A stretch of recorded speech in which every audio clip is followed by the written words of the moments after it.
This is the Familybuilding Podcast. I'm your host, Attorney Ted Yeomans. We hope that the story that you're about to hear will encourage you to engage in the journey called adoption. Welcome to the show.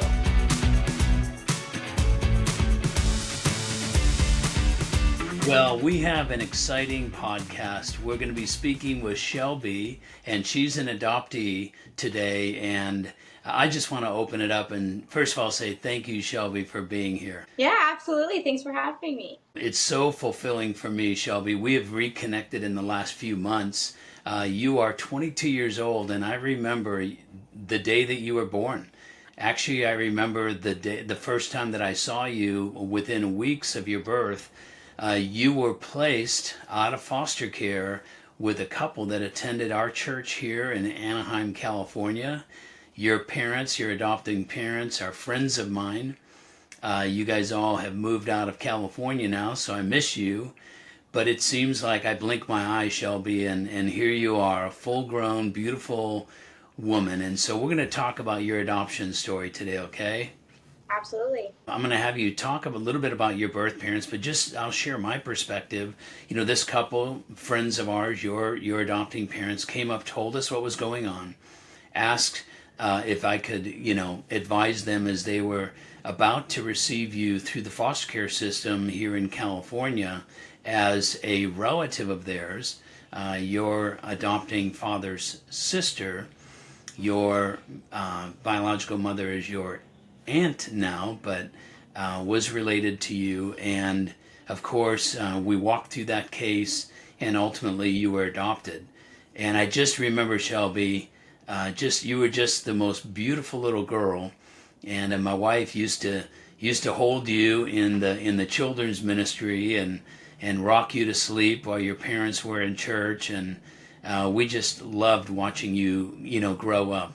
And so this is super, super fulfilling for me, not only as an adoption attorney, but a friend of your family's, to have this conversation with you. So, let's just start off. Tell me, does adoption work, Shelby? Absolutely, adoption works. I would say you're pretty good evidence. You're exhibit A that it works, aren't you? Yeah, absolutely. Oh yeah, first-hand experience. On a scale of 1 to 10, how would you describe your life right now? Scale from 1 to 10, I'd say a solid 9. All right. Well, let's jump into this. So, what is your understanding as you grew up of your adoption? Yeah, I grew up, my adopted parents, they've always raised me to know my story and know that I was adopted. That was never a secret. They have always let me know the position that my birth mother was in at the time that she gave me up for adoption, and raised me to believe that I was always loved in that decision. And they've raised me with all the love possible throughout all of that, but I've always been aware of the situation. How old do you remember hearing about your adoption story? As far back as I can remember, my adopted parents have always made added small things into my life to show me that I have a biological mother, a biological father, but my adoptive parents have always been my mom and dad. Yeah. Always. You know, what's so great about this discussion, Shelby, is it dispels so many myths, or sometimes if you want to call them lies about adoption.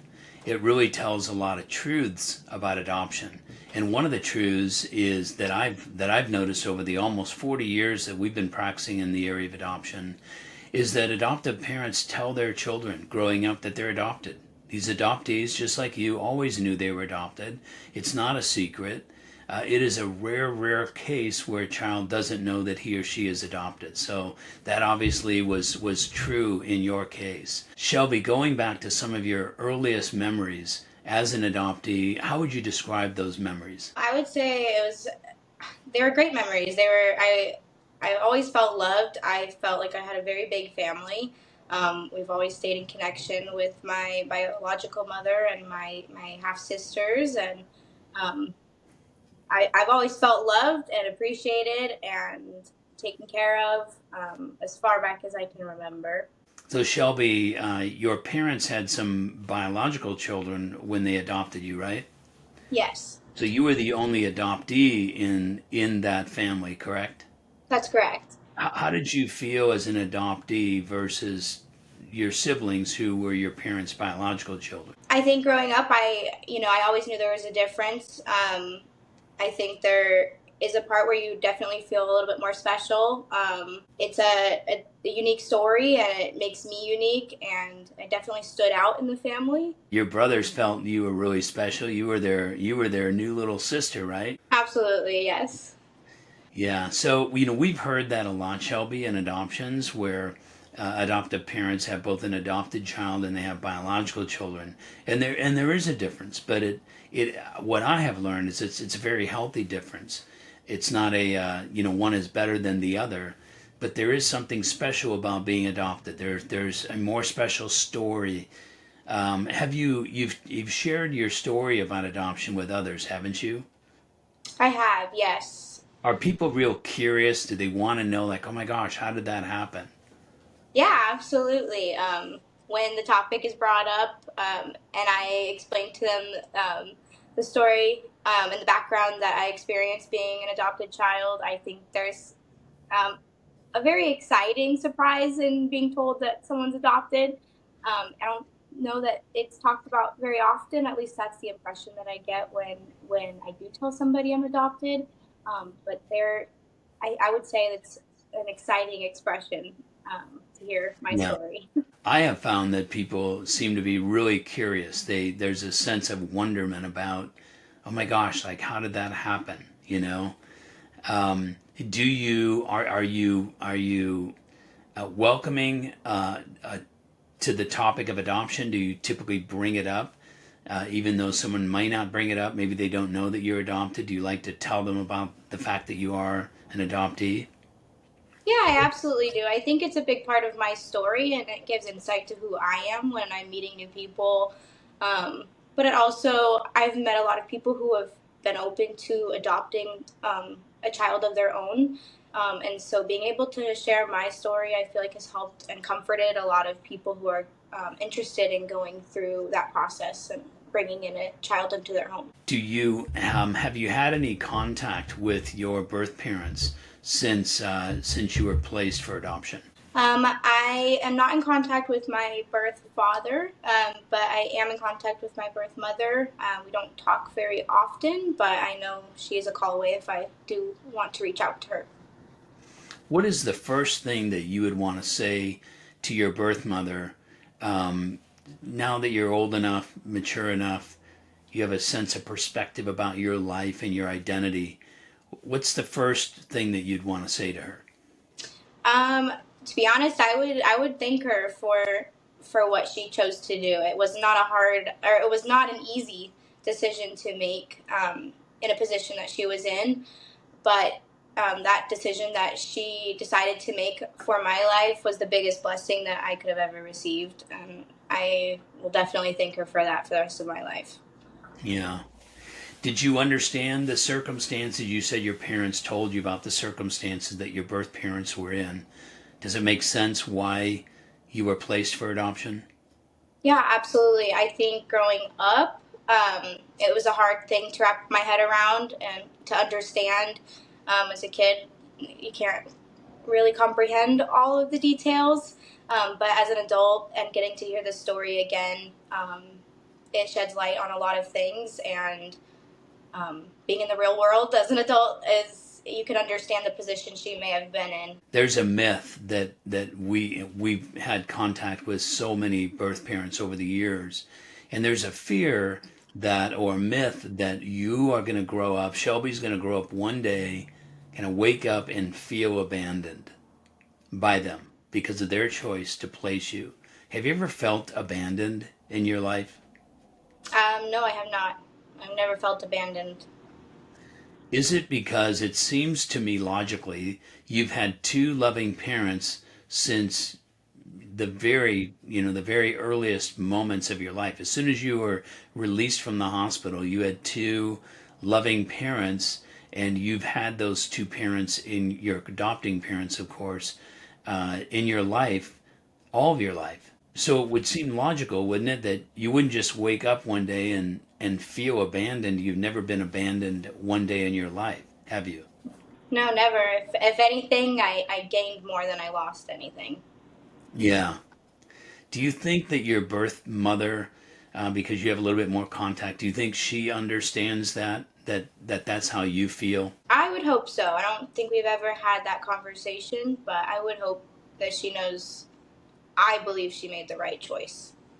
For any birth parents or prospective or expectant parents that might hear this podcast, would you encourage them to consider adoption? Absolutely. Whether you're a parent giving a child up for adoption or a parent interested in adoption, I think it is a blessing to whoever the family is who gets to have that child in their home. And it's a blessing to the child who gets to grow up in that home and become whatever they dream of becoming in their life. Yeah.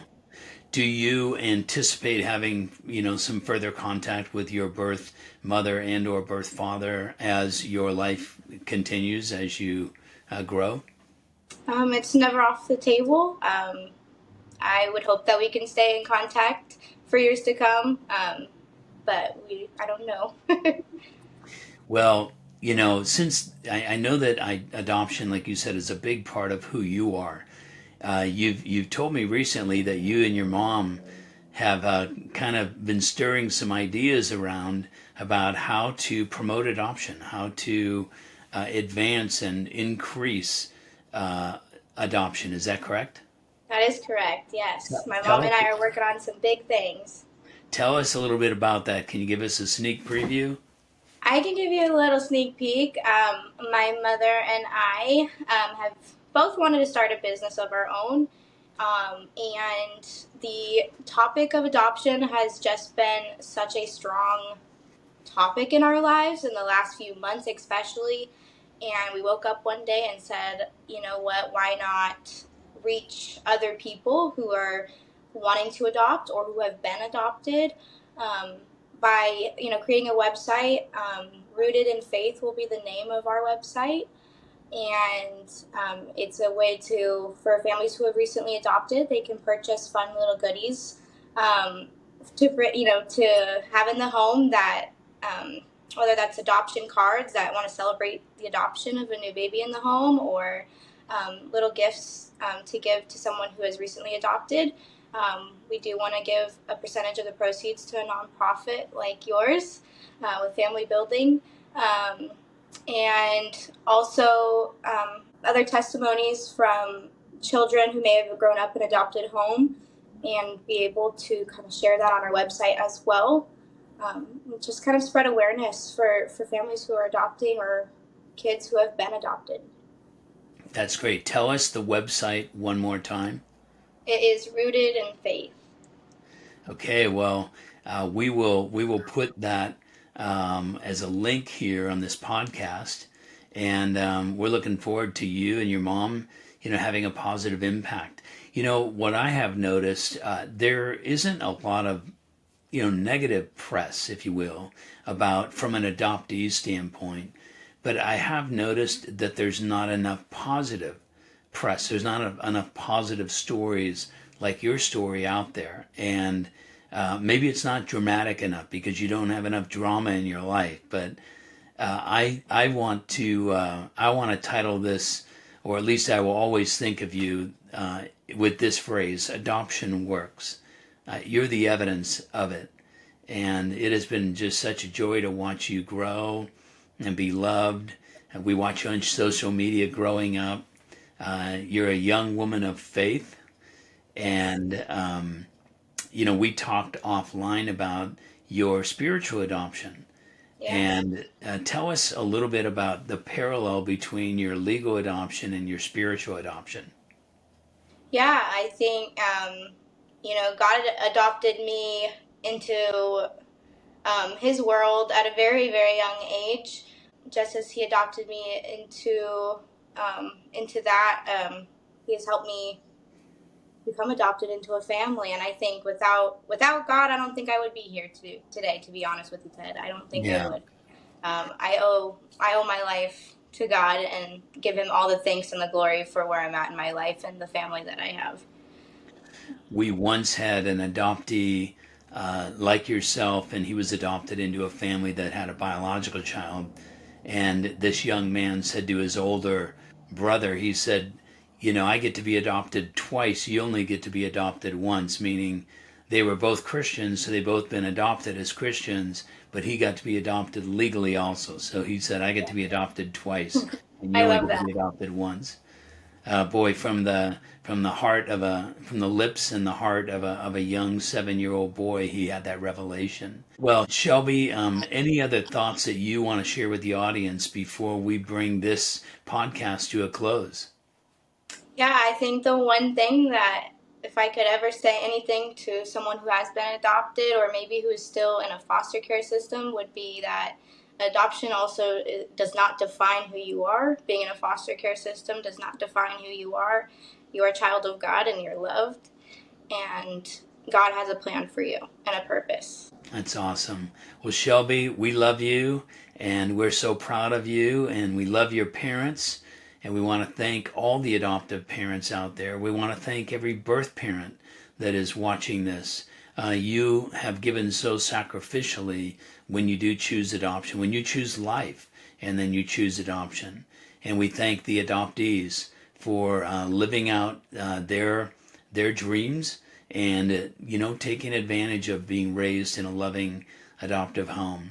So Shelby, you've been an encouragement today. Thank you very much for joining us on the Family Building Podcast. Take care. Thank you.